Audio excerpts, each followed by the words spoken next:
आज ही डाउनलोड करें Skymet mobile app, पूछे मौसम का हाल अपनी पसंदीदा भाषा में और रहे बाकियों से एक कदम आगे। नमस्ते दोस्तों, स्काईमेट वेदर में आप सभी का स्वागत है। मेरा नाम महेश पलावत है। 6 नवंबर का ये वीडियो है। पिछले वीडियो में गलती से मैंने 5 अक्टूबर कह दिया था, हालांकि 5 नवंबर का वीडियो था। तो अब देखेंगे कि अभी तक यानी कि 1 अक्टूबर से 5 नवंबर तक कैसी बारिश हुई है पूरे भारत में। तो हम देखेंगे कि जो बारिश है वो 45% ज्यादा हुई है पूरे इंडिया की। अगर बात करें पोस्ट मानसून सीजन में नॉर्मल होती है 82.4 मिलीमीटर, लेकिन हुई है 119.8 मिलीमीटर, यानी कि 45% ज्यादा बारिश देखी है हमने। और सबसे ज्यादा जो ये पोस्ट मानसून सीजन में जो बारिश हुई है उसके कारण नुकसान जो हुआ है वो बिहार में हुआ है। बिहार में बाढ़ जैसी स्थिति बनी थी। जो साइक्लोन मोथा का जो अवशेष थे वो यहाँ पर पहुंचे, तो बिहार में और पूर्वी उत्तर प्रदेश में बारिश हुई है। मध्य प्रदेश, राजस्थान, महाराष्ट्र और गुजरात में फसलों को बहुत ज्यादा नुकसान हुआ है। खास करके गुजरात में जो मूंगफली और जो कपास की फसलें हैं और ये आपका प्याज की जो पैदावार है उसमें काफी ज्यादा नुकसान हुआ। दक्षिणी राजस्थान में भी बहुत ज्यादा नुकसान देखने को हमें मिला है। तो अब अगर इस समय हम देखें जो सैटेलाइट पिक्चर है, इसमें आप देखिए बादल, क्योंकि कोई वेदर सिस्टम ऐसा खास बना नहीं है। अब एक साइक्लोनिक सर्कुलेशन है जो अरब सागर के ऊपर है, कमजोर हो गया है। यहाँ पर अगर हम देखें तो ये साइक्लोनिक सर्कुलेशन इस जगह पर दिखाई देगा आपको यहाँ पर। तो इसको और दूसरा जो है वो बंगाल की खाड़ी पर बना हुआ है। तो बंगाल की खाड़ी पर बना हुआ है तो वो पहले जो था वो वेलमार्क लो प्रेशर एरिया बन गया था, लेकिन अब वो काफी ज्यादा कमजोर हो गया। तो एक तो ये साइक्लोनिक सर्कुलेशन यहाँ बना हुआ है और एक ये बंगाल की खाड़ी पर बना हुआ है और ये कमजोर हो जाएगा। तो इसके असर से क्या हुआ था कि नॉर्थ ईस्ट इंडिया में, जैसे मैंने कल के वीडियो में बताया था आपको, नॉर्थ ईस्ट इंडिया में बारिश हुई थी। और अब जो बारिश की गतिविधियां जो पहाड़ों पर जो हो रही थी, स्नोफॉल वगैरह हुआ था, वो हट गया है। लेकिन एक नया डेवलपमेंट ये हुआ है कि वहां से जो सर्द हवाएं चल रही थी, आपने देखा था कि यहाँ पर ये जम्मू कश्मीर, हिमाचल प्रदेश के ऊंचे पहाड़ों पर स्नोफॉल हो गया। और ये जो हवाएं चल रही हैं इसके कारण जो टेम्परेचर है वो बहुत ज्यादा तेजी से गिरे हैं पूरे, मतलब के आप कह सकते हो कि पंजाब, हरियाणा से लेकर के उत्तर प्रदेश के कुछ जिलों में, मध्य प्रदेश में, गुजरात, राजस्थान, यहाँ तक के महाराष्ट्र और तेलंगाना तक टेम्परेचर गिर गए।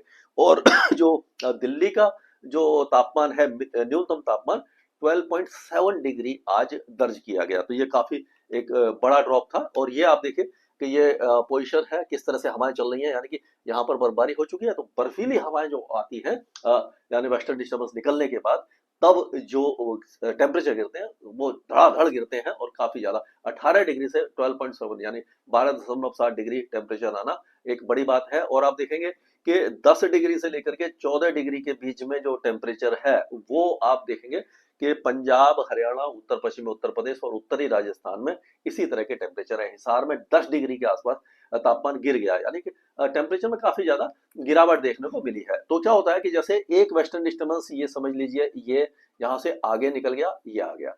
तो क्या, और ये वेस्टर्न डिस्टर्बेंस एक समझ लिए ये पीछे है, दो वेस्टर्न डिस्टर्बेंस है। तो इसमें क्या होता है कि जब वेस्टर्न डिस्टर्बेंस आ रहा होता है यहाँ पर, जैसे ये एक मान के चलिए इधर पे है, अफगानिस्तान के आसपास है, तो क्या होगा, हवाएं इसके चारों तरफ घूमेंगी, घड़ी की उल्टी दिशा में घूमेंगी।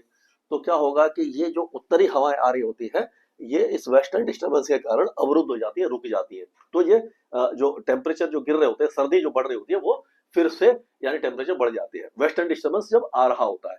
अब जब वेस्टर्न डिस्टर्बेंस आगे निकल जाता है, ये अगर इसको मान के चले, इसको मैं समझाने की आपको कोशिश कर रहा हूँ कि किस तरह से होता है कि अगर ये जो वेस्टर्न डिस्टर्बेंस समझ लीजिए आगे चला गया, यहाँ पे चला गया, ये आगे चला गया, तो क्या होगा, हवाएं यहाँ पे घूम रही होंगी, लेकिन ये जो है नॉर्मल जो पैटर्न है हवाओं का, ये यहाँ पर कमेंस हो जाएगा, क्योंकि जो वेस्टर्न डिस्टर्बेंस के साथ साथ हवाएं घूम रही होती है, क्योंकि उसके चारों तरफ सर्कुलेशन बनाती है। लेकिन ये जो हवाएं हैं ये इस तरह से ये ठंडी आने लग जाएगी। ये दूसरा वेस्टर्न डिस्टर्बेंस ये वाला जो है, अगर ये वाला जब आएगा तो फिर से हवाओं को बदल देगा। तो ये अभी क्योंकि कम से कम 10 दिनों तक कोई नया वेस्टर्न डिस्टर्बेंस है नहीं, इसीलिए हवा जो उत्तरी चलती रहेगी और लगातार तो टेम्परेचर गिरते नहीं है। लेकिन अगले 3-4 दिनों के दौरान आपको सर्दी का एहसास होता रहेगा। इमीडिएटली जो मिनिमम टेम्परेचर नहीं बढ़ने वाले हैं। तो ये इस तरह का वेदर रहने वाला है। अब हम देखेंगे कि जो आज किस तरह का वेदर रहेगा। तो अगर हम बात करें पहाड़ों की, तो पहाड़ों पर पूरी तरह से मौसम साफ रहेगा। पूरा जो पहाड़ी इलाका है, गिलगित बाल्टिस्तान, मुजफ्फराबाद, लद्दाख, जम्मू कश्मीर, हिमाचल प्रदेश और उत्तराखंड, पूरा साफ रहेगा, एकदम क्लियर वेदर रहेगा। और उसी तरह से अब पंजाब की अगर हम बात करें तो पंजाब से जो ये हवाएं आ रही हैं, तो गुरदासपुर, अमृतसर, फिरोजपुर, मनसा, बठिंडा, तरन तारण, अबोहर, फजलिका से लेकर के लुधियाना, पटियाला, जालंधर, शहीद भगत सिंह नगर, ये शाहजादा अजीत सिंह नगर, ये सारे इलाके जो हैं वो सूखे रहेंगे और यहाँ पर सर्दी सुबह और रात की बढ़ जाएगी। अगर हरियाणा की बात करते हैं तो ऊपर देखिए आप पंचकुला से लेकर के अंबाला, यमुनानगर, कुरुक्षेत्र, करनाल, कैथल, चरखी दादरी, सिरसा, फतेहाबाद, हिसार से लेकर नारनौल, और ये जो रोहतक है, जिंद है, यहाँ तक सोनीपत, पानीपत, यहाँ तक टेम्परेचर लगातार गिरेंगे। अभी और 1-2 डिग्री का गिरावट देखने को मिलेगी। दिल्ली एनसीआर में भी हो सकता है कि 11 डिग्री तक टेम्परेचर आ जाए। मौसम साफ रहेगा, लेकिन ये उत्तर पश्चिमी दिशा से जो हवाएं चल रही है इसके कारण थोड़ा सा पॉल्यूशन भी कम हुआ है, क्योंकि हवा जो जब एक ही डायरेक्शन से लगातार चल रही है तो झाड़ू जैसा लगा देती है और जो पोल्यूटेंट्स होते हैं, धूल मिट्टी धुएं के कण है, उनको बहा दी जाती है। तो ये एक बड़ा अपडेट है। और अगर हम राजस्थान की बात करें तो गंगानगर, हनुमानगढ़ से चूरू, बीकानेर, झुंझुनू, सीकर, अलवर, दौसा, करौली, भरतपुर, टोंक, सवाई माधोपुर और से लेकर के जैसलमेर, जोधपुर, बाड़मेर, सिरोही, पाली और डूंगरपुर, प्रतापगढ़, राजसमंद, भीलवाड़ा से लेकर के उदयपुर, चित्तौड़गढ़, ये सारे इलाके जो हैं वो सूखे रहने वाले हैं। और यहाँ पर जो हवाएं हैं उत्तर पश्चिम दिशा से चलेंगी। उत्तर प्रदेश की अगर हम बात करें तो मेरठ, मुजफ्फरनगर, सहारनपुर से लेकर के लखीमपुर खीरी, बिजनौर और ये बहराइच और ये सिद्धार्थनगर, खुशीनगर, मऊ, गाजीपुर, बलिया, प्रयागराज, जौनपुर, भदोही, गोंडा, बस्ती, फैजाबाद, अयोध्या और यहाँ पर आप देखेंगे टूंडला, ये एटा, हाथरस, महामाया नगर और आपका जो आगरा और अलीगढ़ है, ये कन्नौज है, हमीरपुर है, ये सारे इलाके का मौसम साफ बना रहेगा। कोई भी वेदर एक्टिविटी नहीं रहेगी। उत्तर पश्चिम दिशा से हवा चलेगी। सुबह के समय कहीं कहीं खुले स्थानों पर कोहरा भी छा सकता है, यानी कि अब धीरे धीरे टेम्परेचर गिर रहे हैं तो कोहरा भी छाएगा। और उसी तरह से बिहार की बात करें तो सीतामढ़ी, चंपारण से लेकर के अररिया, किशनगंज, सुपौल और ये पटना, गया, नवादा, बेगूसराय, ये जितने भी इलाके हैं, पूर्णिया, भागलपुर, कटिहार, खगड़िया, सारे इलाके सूखे रहने वाले हैं। और ये पूरा जो आपका पश्चिम बंगाल आप देख रहे हैं, यानी कि दार्जिलिंग, कलिम्पोंग से लेकर के ये जो 24 परगना और मिदनीपुर, हुगली, हावड़ा, शांति निकेतन, कोंटई, सारे इलाके सूखे रहेंगे। अगर देखा जाए तो मणिपुर, मिजोरम और त्रिपुरा में हल्की बारिश और साउथ जो असम है वहां पर हल्की बारिश अभी भी, क्योंकि ये साइक्लोनिक सर्कुलेशन का असर है। लेकिन 24 घंटे के बाद ये बारिश की गतिविधियां यहाँ से आप देखेंगे कि ये हट गई है। यहाँ से देखिए हटती चली जाएगी आगे, मतलब काफी कम हो जाएगी। तो और ये हवाएं जो है वो इसी तरह से चलती रहेंगी।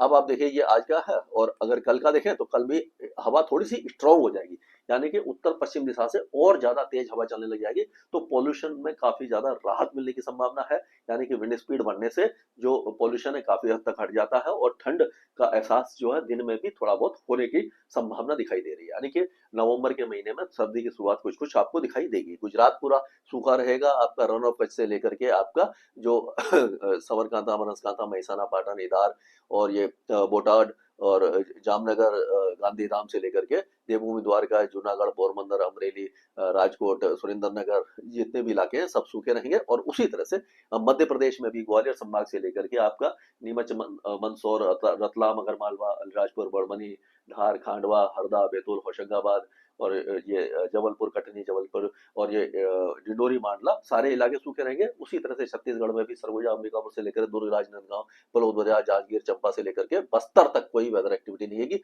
पूरा उड़ीसा भी सूखा रहने वाला है। महाराष्ट्र में भी जो हल्की फुल्की बारिश की गतिविधि थी पूरी तरह से यहाँ पर भी बारिश समाप्त हो जाएगी। तेलंगाना में भी बारिश समाप्त नहीं है। उत्तरी तटीय आंध्र प्रदेश सूखा रहेगा, लेकिन जो रायलसीमा है और कोस्टल आंध्र प्रदेश है, श्रीकाकुलम, विजयनगरम, विशाखापट्टनम, यहाँ पर हल्की बारिश की संभावना दिखाई दे रही है। और उसके बाद ये 7 तारीख को और कम हो जाएगी, यानी साउथ इंडिया, कर्नाटका, बेंगलुरु वगैरह में बहुत हल्की बारिश होगी, लेकिन तमिलनाडु और केरल में बारिश बढ़ जाएगी, लक्षद्वीप में बढ़ जाएगी। साउथ कोस्ट ऑफ कर्नाटका में हल्की बारिश रहेगी। अंडमान और निकोबार द्वीपों में लगभग सूखा रहेगा। ये जो साइक्लोनिक सर्कुलेशन एक देख रहे हैं ये थोड़ा सा आगे आ जाएगा, मतलब ये, लेकिन इसका कोई खास असर आपको देश के पूर्वी तट पर दिखाई नहीं देने वाला है। तो किसान भाइयों के लिए राहत की खबर है। जो बारिश हुई है नुकसान तो उसने किया है, लेकिन जो रबी की फसल है उसके लिए जमीन में पर्याप्त नमी होगी और उससे आपको आगामी फसल के लिए कम से कम फायदा होगा। इसमें तो जो नुकसान होना था उसके लिए कुछ कहा नहीं जा सकता, लेकिन ये हमारा उम्मीद है कि आगे, अभी फिलहाल कोई वेस्टर्न डिस्टर्बेंस नहीं है, बर्फबारी नहीं है, तो कम से कम अगले 10 दिनों तक जो पूरे उत्तर भारत, मध्य भारत और जो पूर्वी भारत का मौसम लगभग शुष्क रहेगा। केवल दक्षिण भारत में ही हल्की फुल्की बारिश की गतिविधियां दिखाई देगी। स्काईमेट वेदर में अभी के लिए इतना ही। मौसम से जुड़ी सटीक जानकारी और खबरों के लिए हमारे YouTube चैनल को सब्सक्राइब करें और बेल आइकन दबाकर हर खबर पर रखें नजर।